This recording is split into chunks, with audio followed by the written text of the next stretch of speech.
시청자 여러분 안녕하십니까? 뉴스타트 3부 이어갑니다.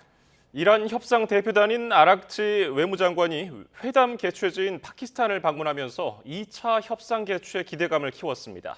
하지만 이란에선 이번 방문 목적이 미국과의 협상이 아닌 외교 순방 일정이라고 밝혔습니다. 파키스탄 이슬라마바드에서 권준기 특파원입니다. 파키스탄 언론이 일제히 아라그치 이란 외무장관이 이슬라마바드를 방문한다고 보도했습니다. 종전협상 대표단인 아라그치 장관이 소규모 수행단과 함께 파키스탄을 찾는다며 이번 주말 회담 개최 가능성을 내다봤습니다. 로이터와 AP통신도 파키스탄 정부 소식통을 인용해 이번 주말 2차 종전회담이 열릴 가능성이 있다고 보도했습니다. 특히 미국 보안팀은 이미 이슬라마바드에 도착해 회담 준비에 들어갔다고 전해 기대감을 키웠습니다. 하지만 이란 언론은 아라그치 장관이 파키스탄과 오만, 러시아 3개국 순방 일정의 첫 순서로 이슬라마바드를 찾는 거라고 기사를 냈습니다. 미국과의 2차 종전회담 일정은 언급되지 않았습니다. 협상 대표인 갈리바프 의장이 함께 방문하지 않는 데다 파키스탄까지 반나절 이상 걸리는 미국 대표단의 출발 소식이 없는 점도 종전회담이 아닐 가능성에 무게를 더합니다. 하지만 파키스탄 정부는 주말 사이 2차 종전협상 개최를 위한 중재 노력을 이어왔습니다.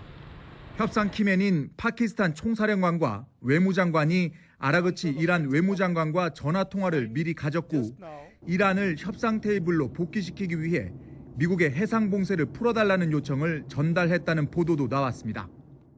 아직 종전회담 개최에 대한 공식 발표가 나오지 않은 가운데 파키스탄 정부는 주말 사이 언제든 회담을 개최할 수 있도록 이슬라마바드 봉쇄 조치를 이어가고 있습니다.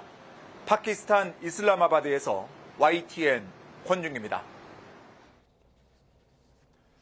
백악관은 스티브 윗코프 중동 특사와 트럼프 대통령의 맞사위인 제러드 쿠슈너가 이란과의 회담을 위해 현지 시간 25일 오전 파키스탄 이슬라마바드로 갈 예정이라고 밝혔습니다. 캐롤라인 레빗 백악관 대변인은 현지 시간 24일 기자들을 만나 이란 측의 회담 요청으로 두 사람이 파키스탄으로 향하며 벤스 부통령은 워싱턴 DC에 머무를 것이라고 말했습니다. 레빗 대변인은 또 최근 며칠 사이 이란 측에서 일부 진전을 확인했으며 주말 회담에서 추가 진전이 있기를 기대한다고 밝혔습니다. 파키스탄 오만 러시아 순방에 나선 아바스 아라그치 장관이 이번엔 미국과 만나지 않을 것이라고 이란 국영 IRIB 방송이 보도했습니다. 방송은 현지 시간 24일 저녁 아라그치 장관의 파키스탄 이슬라마바드 도착 소식을 전하면서 일각의 추측과 달리 이번 순방 중 미국 측과의 만남은 예정돼 있지 않다고 전했습니다.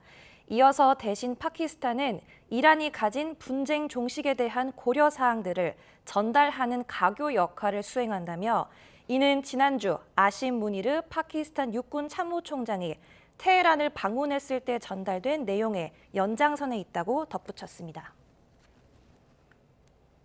2차 종전회담 개최에 호르무즈 해협 봉쇄 해제 문제가 최대 걸림돌이 된 가운데 미국은 이란을 더 거세게 압박했습니다. 휴전 결렬을 대비해 호르무즈의 이란군을 첫 번째 타격 목표로 검토하고 있는데 미 해군의 세 번째 항공모함도 중동에 도착했습니다. 오만 무스카트에서 신호 기자가 보도합니다. 이란이 호르무즈 해협에서 유조선을 납포한 영상을 공개하자 미국은 곧바로 인도양에서 이란산 석유를 실은 유조선을 납포했습니다. 미 국방부는 이란 관련 선박 단속 범위를 전 세계로 확대하겠다고 경고했습니다. 트럼프 대통령은 호르무즈 해협을 미국이 완전히 지배하고 있다고 주장하며 돈을 벌고 싶으면 회담장에 나오라고 이란을 압박했습니다. If we open the strait, that means they're going to make $500 million a day. I don't want them to make $500 million a day until they settle this thing. So I'm the one that kept it closed. We have total control of it. And it'll open when they make a deal or something else happens.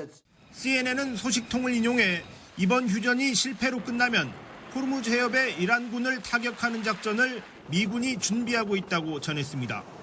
모기 함정으로 불리는 소형 고속전과 기뢰 부설 선박 같은 이란의 비대칭 전력이 핵심 목표입니다.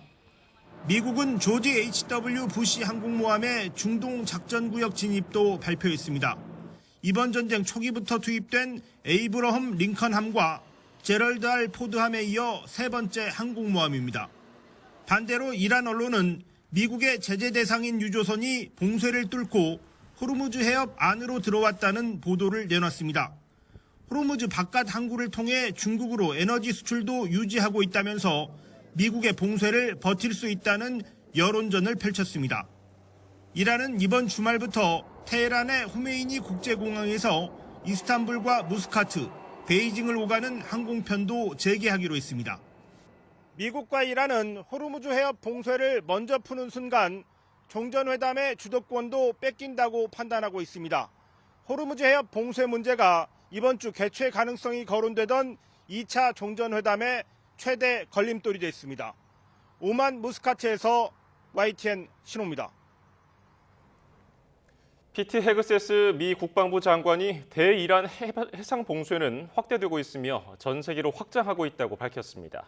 이란에 대해선 핵을 포기하고 기회가 있을 때 협상에 응하라고 재차 촉구했습니다. 신동진 기자의 보도입니다. 헤그세스 미 국방장관은 전황 브리핑에서 해상 봉쇄 조치 이후 지금까지 이란 관련 선박 34척이 회항했다고 설명했습니다. 더불어 인도 태평양 지역에서 이란 원유를 불법으로 수송했다며 2척을 납포한 사실도 확인했습니다. Not only is the blockade growing, in fact, a second aircraft carrier will join the blockade in just a few days, but this growing blockade is also gone global. 도널드 트럼프 대통령이 호르무즈 해협에서 규례 설치 선박 격침 명령을 내린 것에 대해선 카리브해의 마약 밀매선을 침몰시킨 것처럼 주저없이 행동할 것이라고 강조했습니다. 그러면서 이란에겐 아직 기회가 있다며 협상을 압박했습니다. As we said previously, choose wisely at the negotiating table. All they have to do is abandon a nuclear weapon in meaningful and verifiable ways. 아시아와 유럽의 동맹국에 대한 압력도 이어졌습니다. 헤그세스는 미국 혼자서 감당해야 할 싸움이 아니라며 유럽과 아시아는 수십 년간 미국의 보호를 누려왔지만 이제 무임승차의 시대는 끝났다고 주장했습니다. 동맹국들의 호르무즈 해협의 유조선 통행과 대이란 해상 봉쇄 유지를 위한 군함 지원 등 하병을 거듭 요구한 것으로 풀이됩니다. YTN 신웅진입니다. 유럽 지도자들이 중동 사태에 따른 호르무즈 해협 폐쇄 등 위기 상황 타개를 위해서 대이란 제재 완화 카드까지 논의했지만 이견을 확인하고 결론을 내지 못했습니다. 현지 시간 24일 프리드리히 메르츠 독일 총리는 키프로스에서 열린 기자회견에서 이란이 양보할 의지가 있다면 유럽연합이 제재를 완화할 수 있다고 밝혔습니다. 그는 이는 궁극적으로 지속적인 휴전으로 이어질 수 있도록 할 수 있으며 EU 정상회의에서 반대하는 사람은 없었다고 말했습니다. 하지만 안토니오 코스타 EU 정상회의 상임의장과 우르줄라 폰데어 라이엔 EU 집행위원장은 공동 기자회견에서 이란에 대한 제재 완화를 논의하기에는 아직 너무 이르다며 신중한 입장을 보였습니다. 도널드 트럼프 미국 대통령의 중재로 레바논 휴전이 3주간 연장됐지만 이스라엘군과 헤즈볼라 간 무력 공방은 계속되고 있습니다. 베냐민 네타냐후 이스라엘 총리는 친이란 무장정파 헤즈볼라가 이스라엘 레바논 간 평화 협상을 방해하고 있다고 주장하며 휴전 중이라도 응징할 수 있다고 했습니다. 한상목 기자입니다. 이스라엘군이 현지 시간 24일 오전 레바논 남부의 키르벳 셀름, 툴린 등의 건물을 공습했습니다. 이스라엘군은 이번 공격이 전날 밤 이스라엘 북부 접경 마을을 겨냥했던 헤즈볼라의 로켓 포격에 대한 보복 차원이며 공습 대상 건물은 헤즈볼라의 공격 거점들이라고 말했습니다. 이후 헤즈볼라는 레바논 남부에 주둔 중인 이스라엘군과 이스라엘 북부 접경 지역을 겨냥해 자폭 드론을 발사했습니다. 오후에는 레바논 남부 소도시 테러 상공에서 이스라엘군의 드론이 헤즈볼라의 방공 미사일에 요격됐습니다. 헤즈볼라의 핵심 요소로 알려진 빈트 지베일에서는 이스라엘군이 헤즈볼라 대원 6명을 사살했다고 밝혔습니다. 네타냐후 이스라엘 총리는 헤즈볼라가 평화협상을 방해한다고 주장하며 휴전 중이라도 응징할 수 있다고 말했습니다. תקפנו אתמול, תקפנו היום, אנחנו נחושים להחזיר את הביטחון לתושבי הצפון. 트럼프 미국 대통령은 전날 이스라엘과 레바논 고위급 대표들과 회담을 주재한 뒤 소셜미디어를 통해 이스라엘과 레바논의 휴전은 3주 연장될 거라고 말했습니다. 이스라엘과 레바논은 트럼프 대통령의 주재로 18일부터 열흘간 휴전에 돌입했지만 이후에도 이스라엘군과 헤즈볼라 간 무력 충돌은 계속 이어지고 있습니다. YTN 한상옥입니다. 레바논 남부에 투입된 이스라엘 병사들이 민간인 주택에서 약탈을 일삼는다는 의혹이 제기됐다고 이스라엘 일간 하레츠가 현지 시간 24일 보도했습니다. 신문은 별도의 정보원을 언급하지 않은 채 AR 자미르 이스라엘군 참모총장이 레바논 남부에 투입된 병사들의 약탈 의혹에 대한 수사를 지시했다고 전했습니다. 최근 이 신문은 병사들의 증언을 토대로 레바논 남부에 투입된 군인들이 민간인 주택에서 물건을 훔치고 있다고 보도했습니다. 특히 일부 약탈 사례는 현장 지휘관들의 묵인하에 이뤄졌다는 증언도 있었습니다. 이란 전쟁에 협조하지 않은 북대서양 조약기구 나토 동맹국들을 겨냥해 미 국방부가 제재 방안을 논의한 이메일 내용이 공개되자 유럽 각국이 잇따라 강경한 입장을 내놨습니다. 아르헨티나와 분쟁 중인 포클랜드 제도의 영유권 지지를 철회하는 방안을 미국이 검토 대상에 올렸다는 소식에 영국 총리 대변인은 포클랜드 주권은 영국에 있다는 입장을 분명히 한다고 밝혔습니다. 독일 정부 대변인은 스페인을 나토에서 퇴출하는 방안에 대해 스페인은 나토 회원국이며 바뀔 이유가 없다고 본다고 밝혔습니다. 스페인 산체스 총리 역시 우리는 이메일이 아니라 미국 정부의 공식 문서와 입장을 기준으로 일한다면서 미 국방부 이메일에 대해 일축했습니다. 도널드 트럼프 미국 대통령이 미국 선박만 미국 항구간 화물을 운송할 수 있도록 한 존스법 유예 조치를 90일 연장했습니다. 앞서 트럼프 대통령은 지난 18일 존스법에 대해서 60일을 유예했지만 다음 달 만료를 앞두고 90일 유예를 추가한 겁니다. 테일러 로저스 백악관 대변인은 이번 유예 연장이 미국과 글로벌 경제의 확실성과 안정성을 제공할 것이라고 밝혔습니다. 지난 3월 유예 조치로 미국 항군의 선단 규모가 약 70% 증가하면서 운송 비용이 절감됐으며 미국 국적 선박으로 운송된 미국산 원유는 900만 배럴이 넘는 것으로 전해졌습니다. 4차 석유 최고 가격제 시행 첫날 전국 기름값 상승세는 이어졌습니다. 휘발유에 이어서 경유 평균 가격도 3년 9개월 만에 리터당 2,000원을 넘어섰습니다. 손효정 기자입니다. 서울 도심의 한 주유소. 휘발유와 경유 판매 가격이 2,000원을 훌쩍 넘겼습니다. 정부가 네 번째 석유 제품 공급 상한선을 2, 3차 수준에서 동결했지만 소비자가 느끼는 부담은 좀처럼 줄지 않았습니다. 주유값이 동결이 되더라도 주유하는 사람은 굉장히 체감이 커요. 주유하는 사람 입장에서는 지나가면서 계속 주유소 가격을 체크하게 되죠. 공급 가격이 묶여 한숨 돌렸지만 앞으로 기름값이 더 오르진 않을까 하는 우려는 여전합니다. 호르무즈 때문에 기름이 들어오는 게 문제가 있잖아요. 그런 걸 전부가 그냥 누른다고 되는 것도 아닐 거고 운전하는 사람들 기름값도 문제지만은 물가가 많이 오를 것 같아서 걱정스러워요. 전국 기름값은 소폭 상승 흐름을 이어갔습니다. 전국 휘발유 평균 가격은 2,006원, 경유는 2,000원을 기록했습니다. 경유 가격이 2,000원을 돌파한 건 러시아 우크라이나 전쟁 이후 3년 9개월 만입니다. 3차 최고 가격 고시 이후 2주 동안 휘발유와 경유 가격은 각각 리터당 평균 186.8원, 184.2원 오른 것으로 집계됐습니다. 최고 가격제가 없었다면 휘발유는 2,200원, 경유 2,800원, 등유는 2,500원 안팎까지 치솟았을 거란 추정입니다. 정부는 물가 안정을 위해 경유 가격 상승을 억제했지만 화물차 등 생계형 수요자들이 느끼는 변화는 크지 않습니다. 유가 보조금 나와도 저희 화물차들은 엄청 부담스러워요.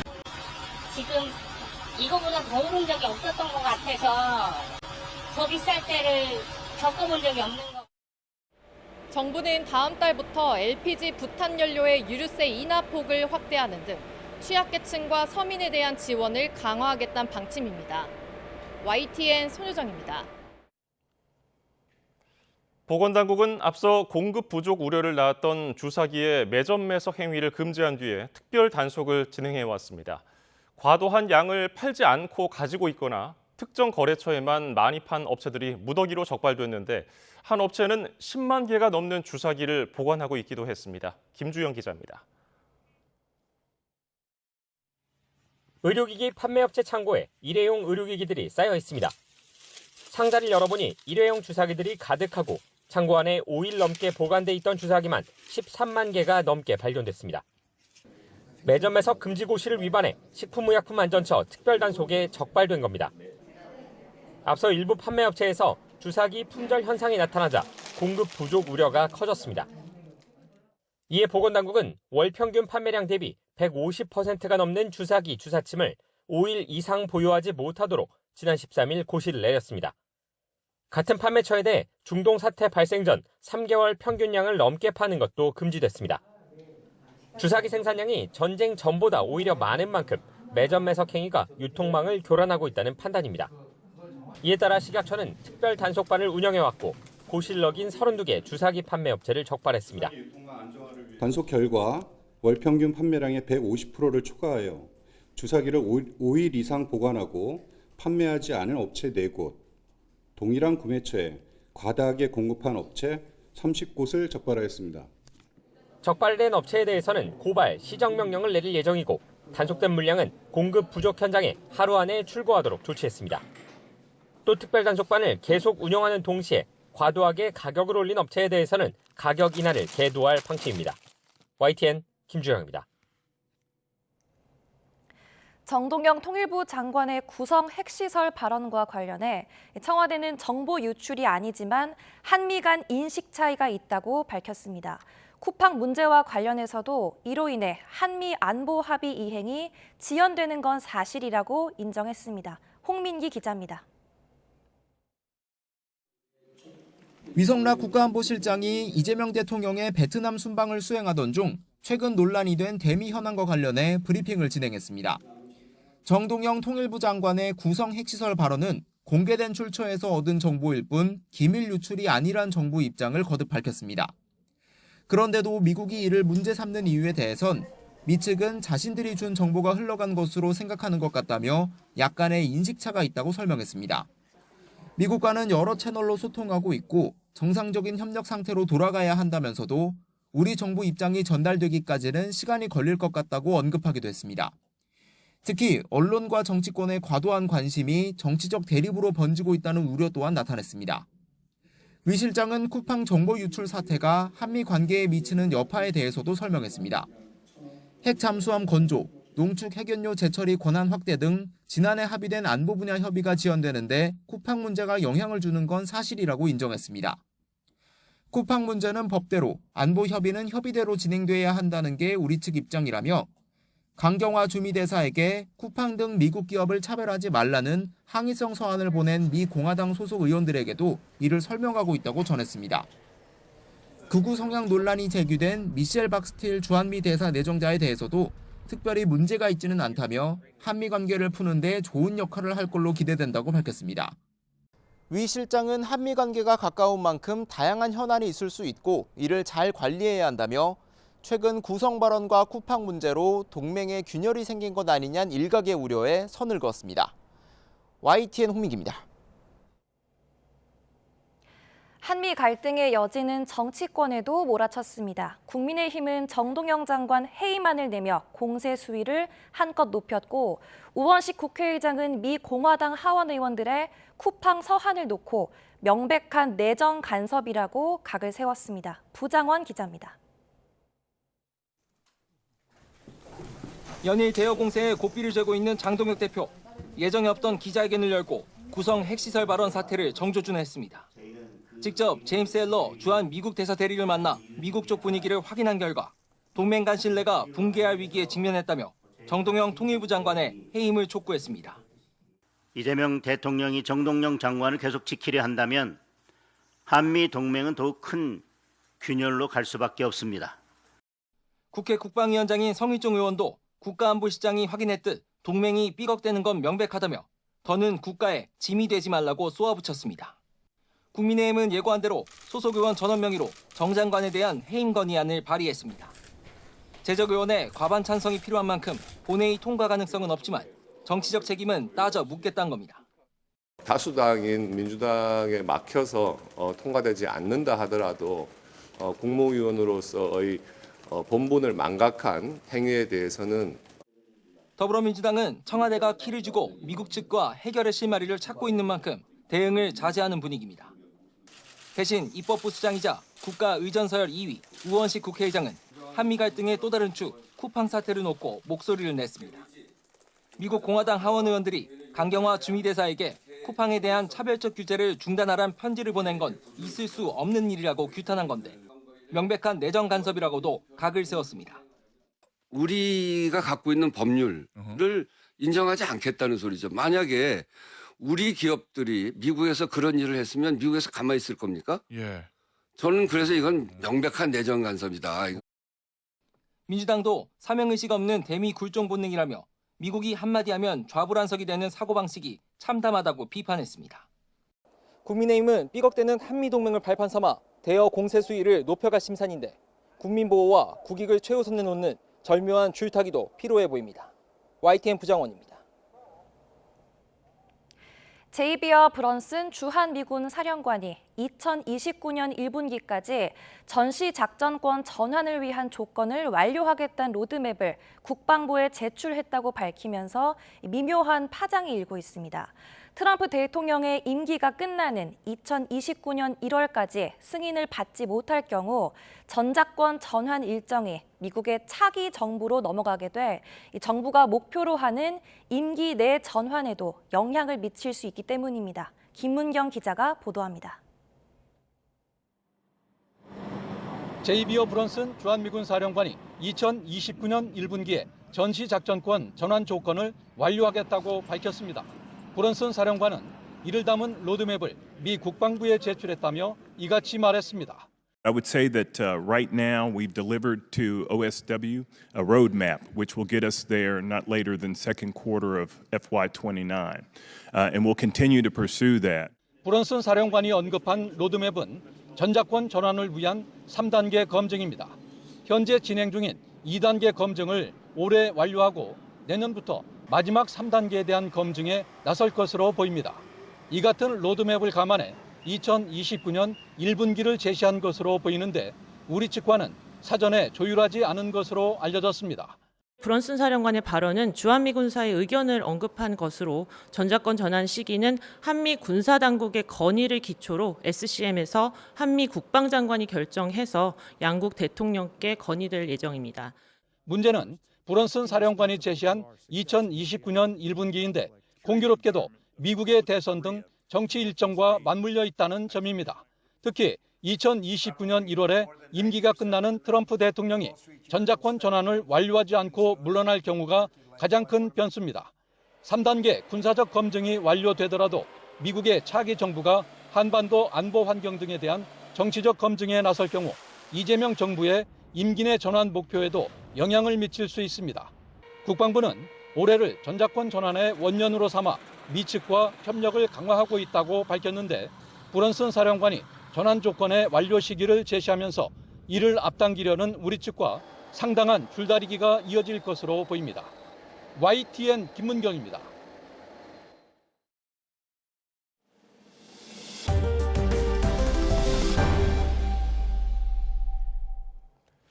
내란 특검이 평양 무인기 침투 의혹과 관련해서 윤석열 전 대통령에게 징역 30년을 구형했습니다. 서울중앙지방법원은 어제 일반 이적 혐의 등을 받는 윤 전 대통령과 김용현 전 국방부 장관의 결심 공판을 진행했습니다. 특검은 윤 전 대통령이 계엄 선포를 위한 명분을 만들기 위해 평양 무인기 침투 작전을 지시했다며 징역 30년을 내려달라고 요청했습니다. 윤 전 대통령 측은 공판이 끝난 뒤에 기자회견을 열고 어떤 증거도 특검의 망상을 뒷받침하지 못했다며 법리와 사실을 조작한 기소인이만큼 무죄가 선고돼야 한다고 맞섰습니다. 경찰이 2천억 원에 가까운 부당 이득을 챙긴 혐의를 받는 방시혁 의장에 대해서 구속영장을 신청했지만 검찰이 반려했습니다. 검찰은 방 의장의 구속 필요성에 대한 소명이 부족하다고 설명했습니다. 이현정 기자입니다.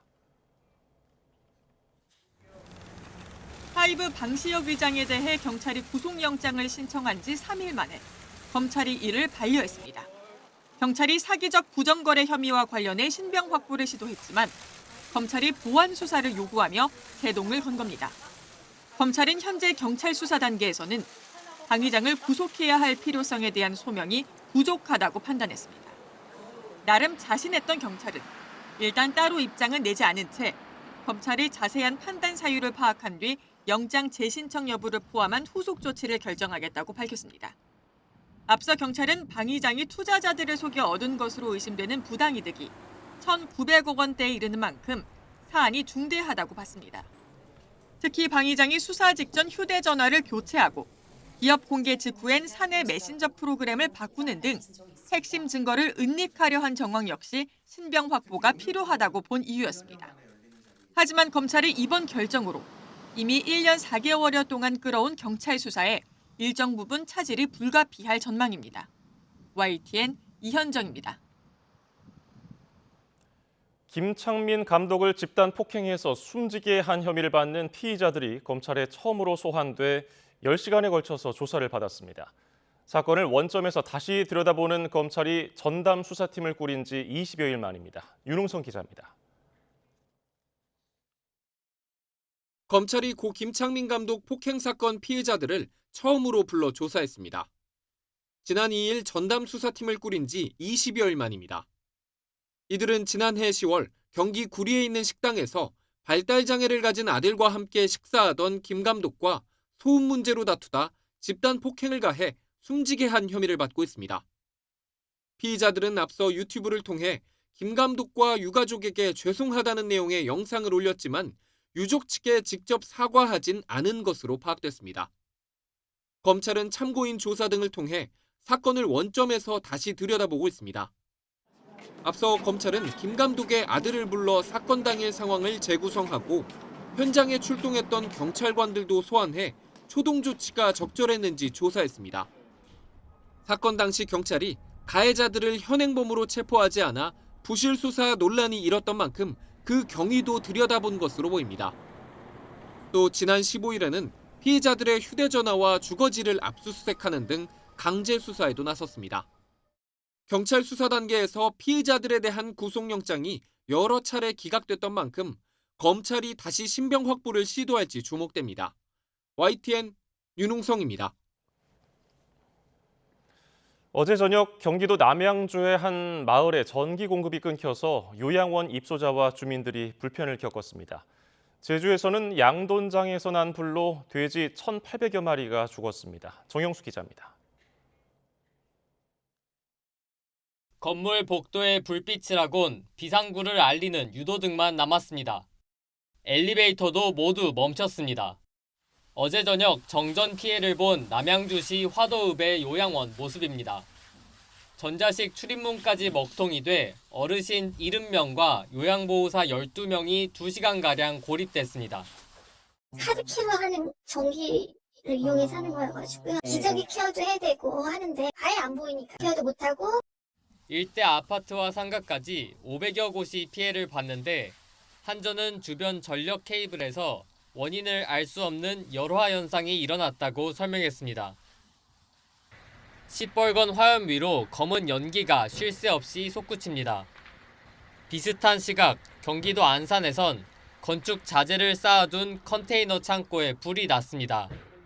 불은 창고 1개 동을 모두 태우고야 꺼졌는데 화재 당시 주변에 사람이 없었던 것으로 보여 소방이 발화 지점을 조사하고 있습니다.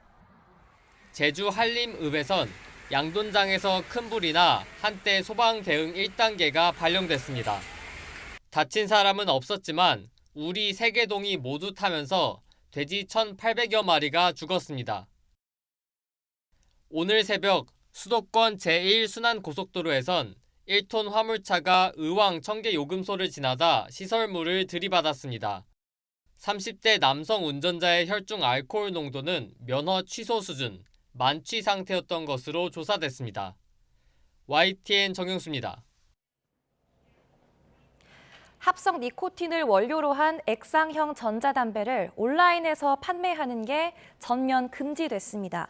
정부는 담배의 정의를 기존 연초에 입해서 연초나 니코틴으로 확대하는 내용이 담긴 개정 담배사업법 세부 관리 방안을 발표했습니다. 개정안에 따라 어제부터 액상형 전자담배를 시중에 유통할 때는 개별 소비세 등 제세 부담금을 내야 하는데 시장 충격을 고려해 앞으로 2년 동안 50% 감면된 세율이 적용됩니다. 감면 세율을 적용해도 액상형 전자담배에는 30ml에 27,000원가량의 제재 부담금이 붙어서 제품의 가격은 2배 이상 오를 것으로 전망됩니다. AI가 똑똑해지는 만큼 전력 소비량도 어마어마해져서 지구 환경을 망가뜨리고 있습니다. 최근 미국 스탠퍼드 대학교 분석 결과 최신 AI 모델 하나가 학습할 때 내뿜는 탄소가 자동차 17,000대의 1년치 매연과 맞먹는 것으로 나타났습니다. 고한석 기자가 보도합니다. 도로 위 자동차들이 배출하는 매연은 환경오염의 주범으로 꼽힙니다. 그런데 인공지능도 사실상 매연을 내뿜습니다. 지난 13일 미국 스탠퍼드 대학교 인간중심 AI 연구소가 공개한 데이터입니다. 최신 AI 모델 하나를 학습시키는 데 배출된 탄소는 72,800여 톤, 승용차 17,000대가 1년 내내 도로를 질주하며 내뿜는 매연의 양과 같습니다. 이런 오염은 AI가 학습하는 과정에만 국한되지 않습니다. 우리가 일상에서 AI에게 질문을 던지는 짧은 순간에도 환경 파괴는 실시간으로 일어납니다. AI에게 질문 8개를 던질 때 소모되는 전력은 9.7와트시 정도. 질문을 4차례만 해도 스마트폰 한 대를 완전히 충전할 수 있는 전력이 소모됩니다. 매일 수십억 개 질문에 답을 하는데 막대한 전력이 필요하고 공급원은 화석 연료에 의존하다 보니 환경오염은 갈수록 커지고 있습니다. 우리나라도 예외는 아닙니다. 지난 4월 14일에 국회 과방위를 통과한 AI 데이터 센터 특별법에서 LNG 발전에 대해서 직접 전력 구매 계약을 허용하는 내용을 담고 있습니다. 이 법안은 사실 화석연료로 AI를 키우겠다라고 하는 어떤 선언이나 다름없다라고 보고 있습니다. AI는 전력뿐 아니라 물까지 집어삼키는 포식자입니다. 뜨겁게 달궈진 데이터 센터 서버를 식히기 위해 연간 1,200만 명의 식수량에 육박하는 물을 증발시키고 있습니다. AI 기술 경쟁에서 한 발 물러서 지구가 감당할 수 있는지 먼저 물어야 할 때입니다. YTN 고한석입니다. K 콘텐츠의 세계적 인기가 한국 영화의 예술성과 다양성으로까지 확장하고 있습니다. 이탈리아 피렌체에서 열린 제24회 한국영화제에는 상업영화부터 독립영화까지 다양한 작품들이 현지 관객들과 만났는데요. 배우 공유와 연상호 감독 등 한국 영화계를 대표하는 인물도 함께해 자리를 빛냈습니다. 손종윤 리포터가 전해드립니다. 교장 선생님이 들어와서 장애인 학교의 성범죄 실화를 다룬 영화 도가니부터 K 좀비 장르의 새 장을 연 부산행까지 배우 공유의 대표작 6편이 이탈리아 스크린에 올랐습니다. 이탈리아 피렌체에서 열린 제24회 플로렌스 한국영화제 특별전 현장입니다. 현지 관객의 환호 속에 무대에 오른 배우는 한국 영화에 대한 관심에 사의를 표했습니다. 피렌체 영화제가 개막했는데 이렇게 마스터 클래스 스페셜 게스트로 초대해 주셔서 너무 감사드리고요. 한국 배우로서 전 세계 어딜 가도 요즘은 많은 관심들과 사랑을 주셔가지고 그 부분에 있어서는 한국인으로서 자부심을 느낍니다. 올해 영화제에는 한국 장르 영화의 지평을 넓혀온 연상호 감독을 위한 특별 회고전도 마련됐습니다. 처음인데 여기 영화제 와서 현지 분들이 한국 영화계에 보여주시는 되게 열정과 관심이 너무 뜨거워서 되게 놀랐고요. 이탈리아는 연간 6,800명 이상이 극장을 찾는 유럽의 대표적 영화 시장. 여기에서 피렌체 한국영화제는 24년째 한국 영화의 저변을 넓혀왔습니다. 상업영화뿐만 아니라 한국 독립영화와 신예 감독의 작품까지 경쟁 부분에 소개해온 것이 특징입니다. dei film, delle pellicole che sicuramente non abbiamo l'occasione di vedere su canali commerciali come potrebbe essere. 피렌체 한국영화제는 이제 이탈리아 관객들이 한국 사회와 문화를 이해하는 대표적인 지역 문화 행사로 자리 잡고 있습니다. Ecco che ogni anno con questa rassegna Firenze e la Toscana si pongono come ambasciatori di Corea, perché attraverso il cinema si coglie il costume, la cultura, l'identità di un popolo. 대중성과 작품성을 함께 선보이며 한국 영화의 매력을 알려온 피렌체 한국영화제. 영화의 본고장 이탈리아에서 한국 영화의 존재감은 한층 커지고 있습니다. 이탈리아 피렌체에서 YTN 월드 손종윤입니다. 어린이날을 맞아 아이들과 함께 무료로 우리 역사와 문화를 배울 수 있는 행사가 열립니다. 국가유산청에 따르면 다음 달 5일 어린이날에 12살 이하 어린이 혹은 초등학교 6학년 이하 학생과 또 4대궁, 종묘, 조선왕릉, 세종대왕릉을 방문하는 보호자 2명은 무료로 입장할 수 있습니다. 4대궁은 경복궁과 덕수궁, 창덕궁, 창경궁을 포함합니다. 외국인 보호자도 무료 관람할 수 있고 어린이는 상시 무료 관람 대상입니다.